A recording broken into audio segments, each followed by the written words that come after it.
మన పార్లమెంట్లో లోక్సభ ఒకటి చెప్తే రాజ్యసభ మరొకటి చెప్పి ఒక బిల్లు మధ్యలోనే ఆగిపోతే అప్పుడేం జరుగుతుంది? శాసన ప్రక్రియ అంతటితో ఆగిపోతుందా? అబ్బే, అస్సలు కాదు. మన రాజ్యాంగంలో ఇలాంటి ప్రతిష్టంభనను పరిష్కరించడానికి ఒక ప్రత్యేకమైన సాధనం ఉంది. దాని గురించే మనమిప్పుడు వివరంగా తెలుసుకోబోతున్నాం. అదే ఆర్టికల్ 108. అసలు మన పార్లమెంట్లో రెండు సభలు ఒకే మాట మీదకు రాలేకపోతే అప్పుడేం జరుగుతుంది? ఒక చట్టం భవిష్యతేంటి? ఈ సమస్యకు మన రాజ్యాంగం ఎలాంటి పరిష్కారం చూపిస్తుందో ఈ విశ్లేషణలో మనం చూద్దాం. ముందుగా అసలు ఈ సమస్య ఎక్కడ మొదలవుతుందో చూద్దాం. మనది ద్విసభా విధానం. అంటే లోక్సభ, రాజ్యసభ అని రెండు సభలుంటాయి. కొన్నిసార్లు ఈ రెండింటి మధ్య ఒక బిల్ విషయంలో అస్సలు పొసగలు. అక్కడే అసలు చిక్కుముడి పడుతుంది. ఇదిగో ఇలాగనమాట. లోక్సభ ఒక బిల్లును పాస్ చేసి రాజ్యసభకు పంపిస్తే రాజ్యసభ దాన్ని ఒప్పుకోకపోవచ్చు లేదా మార్పులు చెప్పొచ్చు. ఒకవేళ ఇద్దరూ ఒక అంగీకారానికి రాలేకపోతే ఒక ప్రతిష్టంభన ఏర్పడుతుంది. అంటే బండి ముందు కదలదనమాట. చట్టం అక్కడితో ఆగిపోతుంది. రాజ్యాంగం ప్రకారం 3 సందర్భాల్లో డెడ్లాక్ వచ్చినట్టు లెక్క. 1. ఒక సభ పాస్ చేసిన బిల్లును రెండో సభ పూర్తిగా తిరస్కరించినప్పుడు. 2. బిల్లులో మార్పుల విషయంలో రెండు సభల మధ్య సయోధ్య కుదరనప్పుడు. ఇక 3వది, ఇది చాలా ముఖ్యం. ఒక సభ బిల్లును ఆమోదించి పంపితే రెండో సభ ఏమీ తేల్చకుండా 6 నెలల పాటు దాన్ని పక్కన పడేస్తే అప్పుడు కూడా ప్రతిష్టంభనే ఏర్పడినట్టే. మరి ఈ పార్లమెంటరీ చిక్కుముడిని విప్పేదెలా?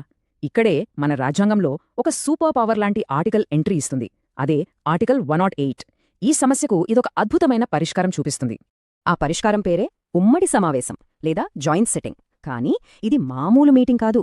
కేవలం ఇలాంటి ప్రతిష్టంభనను ఛేదించడానికి మాత్రమే ఏర్పాటు చేసే ఒక అసాధారణమైన, ప్రత్యేక రాజ్యాంగబద్ధమైన ప్రక్రియ. ఇది ఒక రకమైన ఎమర్జెన్సీ మెకానిజం అనుకోవచ్చు.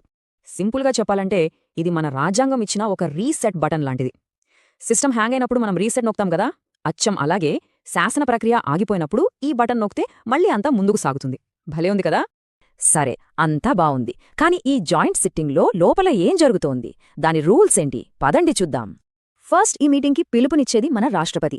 కాని ఇక్కడే ఓ ట్విస్ట్ ఉంది. ఈ సమావేశానికి అధ్యక్షత వహించేది రాజ్యసభ చైర్మన్ కాదు. అంటే మన ఉపరాష్ట్రపతి కాదు.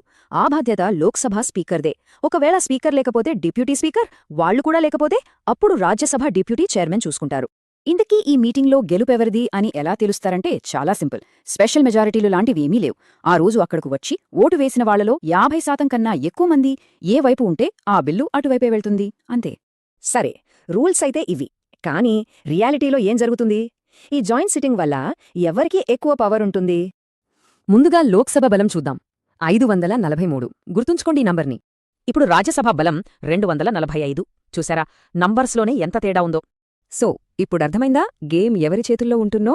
రెండు సభలు కలిసినప్పుడు లోక్సభ సభ్యుల సంఖ్య దాదాపు రెట్టింపుంటుంది. అంటే సహజంగానే ఓటింగ్లో లోక్సభలో మెజారిటీ ఉన్న పార్టీకే అనుకూలంగా ఫలితమొస్తుంది. అందుకే ఇది ప్రభుత్వానికి ఒక రకంగా చాలా పవర్ఫుల్ టూల్ అన్నమాట. అయితే ఆగండి, ఈ జాయింట్ సిట్టింగ్ అనే అస్త్రాన్ని అన్ని బిల్లుల మీద ప్రయోగించడానికి వీల్లేదు. 2 చాలా ముఖ్యమైన మినహాయింపులున్నాయి. 1 మనీ బిల్లులు, ఎందుకంటే డబ్బుల వ్యవహారం పూర్తిగా లోక్సభదే. 2 రాజ్యాంగ సవరణ బిల్లులు.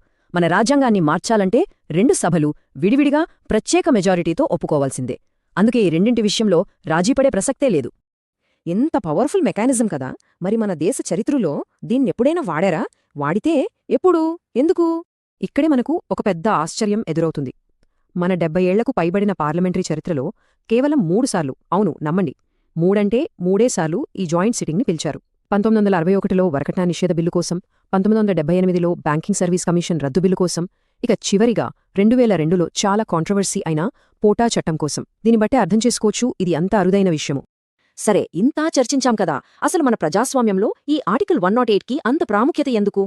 ఒక్క మాటలో చెప్పాలంటే ఇది మన పార్లమెంటరీ సిస్టమ్కి ఒక సేఫ్టీ వాల్వ్ లాంటిది. రెండు సభల మధ్య గొడవ వచ్చి చట్టాలు ఆగిపోయి దేశం ఇబ్బంది పడకుండా చూస్తుంది.